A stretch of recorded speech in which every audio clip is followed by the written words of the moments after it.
Vandag doen ons oefeninge met stywe boutjies. Dis net 3 minute, maar jy sal dit voel môre.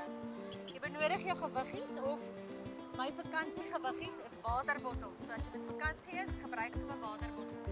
Ek doen eers net 'n ligte opwarming, so ek squat so bietjie, squat en op. Jy kan gou-gou hardloop in jou gewiggies kry op jou waterbottels. Kom ons doen nog 4, 3, 2 en 1. Goed, ons gaan nou oor kruis raak. Raak, raak, raak. Hierdie is een van my gunsteling boutspieroefeninge.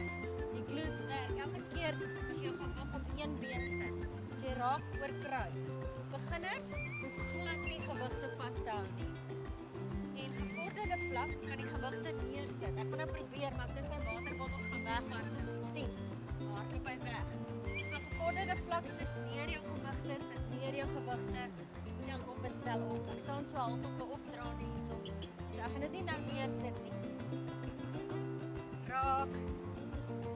4, 3, 2 en 1. So jy kan dit gevorderde vlak probeer om dit 'n minuut lank te doen. Beginners net so 20 sekondes. Goed, gaan lê op die vloer. Ons doen wat ek doen, froggy kicks. Lê op jou maag, as jy 'n rugprobleem het, sit 'n handdoekie onder jou heupe om dit op te lig. So ons lig op. Stywe boutjies. Trek jou boutspiere saam. Trek saam. Op en af. Stywe boutjies. Stywe boude. 4, 3, 2 en 1. Goed, buig na jou bene. Tone bymekaar. Nog steeds froggy kicks met gebuigde bene.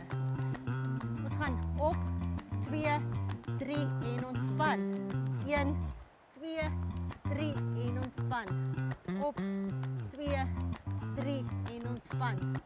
1, 2, 3 en ontspan. Binnekort is dit skoolvakansie, né? Werk aan daai vakansielyf. Op, 2, 3 en ontspan. Volgende week is dit oefeninge vir die bobene. Van my kant af, totsiens en lekker dag.